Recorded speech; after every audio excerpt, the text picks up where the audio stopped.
Hello, fellow coworkers, and today in this presentation we are going to go over how writing effectively can really just set you over the top when it comes to getting that big promotion, when it comes to moving up in the company, when it comes to earning the respect of your boss and earning the respect of your other coworkers. So first, we're going to start off with the benefits of writing effectively. Writing effectively can really help you in the workplace, just set you up and above from other employees.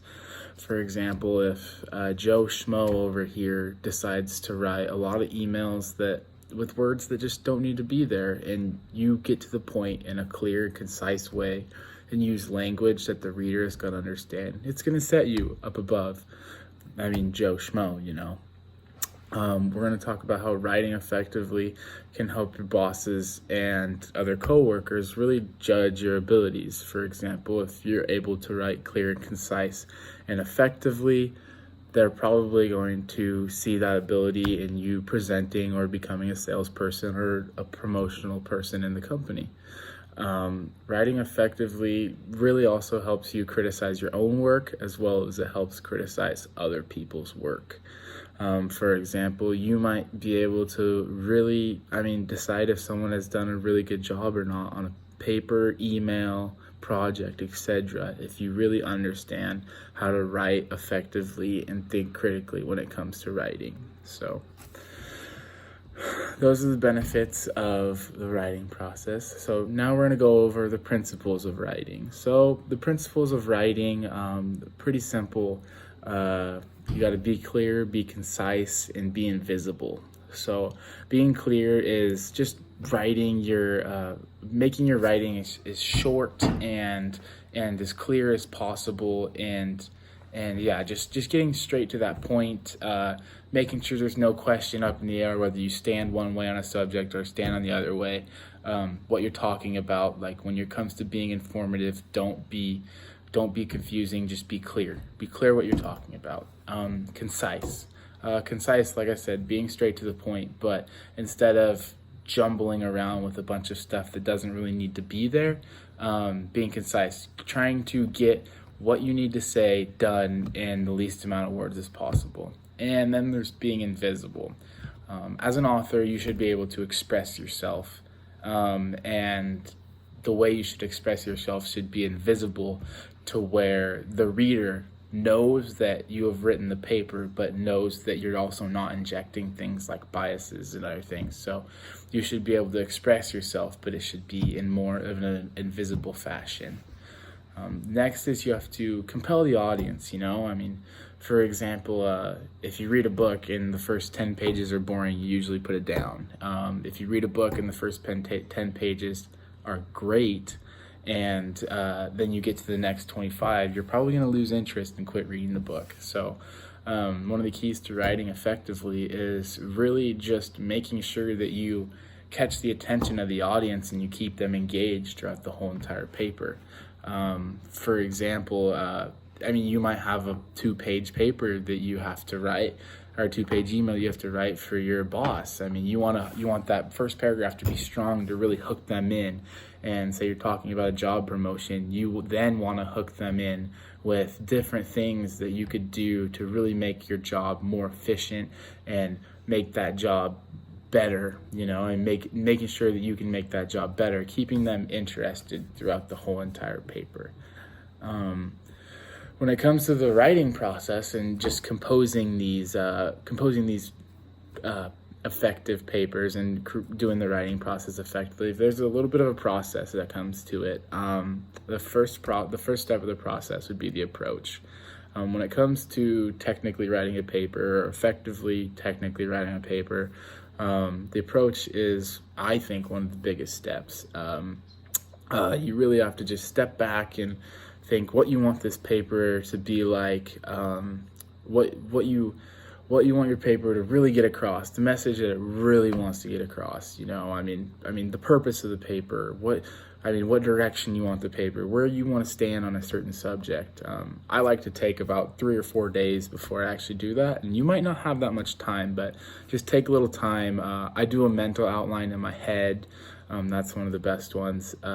You can also, actually write a timeline, not a timeline, but you can write a outline for your paper.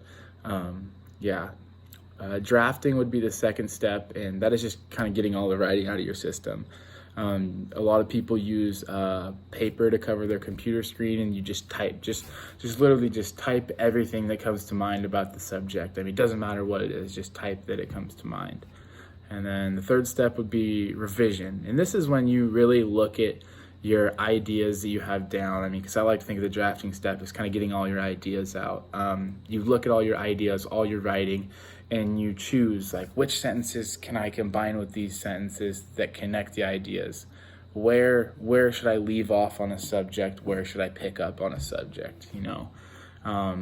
That's one. And you're just really crunching your paper down. So your drafting step might be 3 pages, and your goal might be to get it to 1 page. And then revision, or not revision, editing. Editing is where you're really paying attention to detail. I like to read my paper, go through it, fix all the mistakes, all the things, and then I like to take a day break and come back and revisit the paper. This might be really, really tough for some people. This might be really, really tough for some people because they don't have that type of time. And so the next part is composing effective paragraphs. For this, you really want to construct your paragraph around the big idea.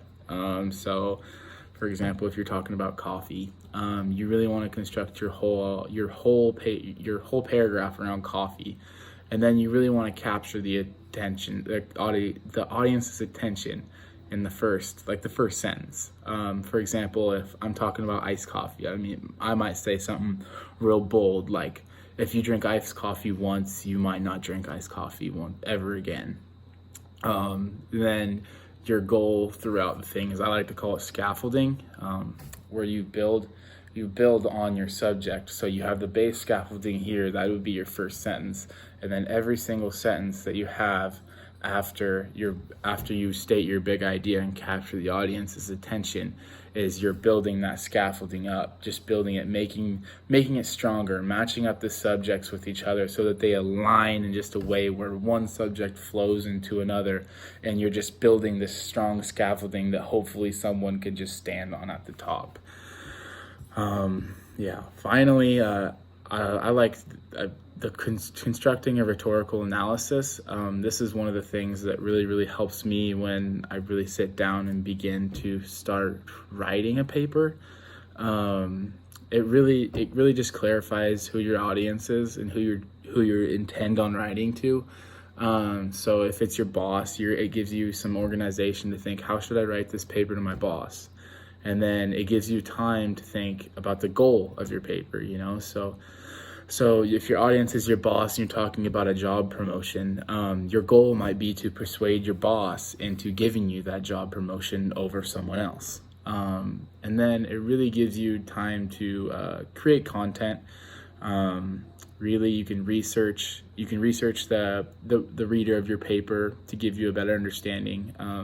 You can figure out what the job details of your boss and figure out how that's your strong points, how that's your weak points. And then finally, it just kind of helps you give the construction of the paper some more ideas. It really lets you decide on how you want your final paper to feel like, or to sound like. And that is how, really, if you do those steps, follow those steps, and you can really use the writing process to build stronger papers. It will really just set you over your peers, whether it's in the workplace, whether it's in school. And when it comes to job promotions, when it comes to job hirings, when it comes to other things, you'll be able to use these steps to get those job promotions and move up in the world faster than people who don't decide to technically write. Thank you for listening.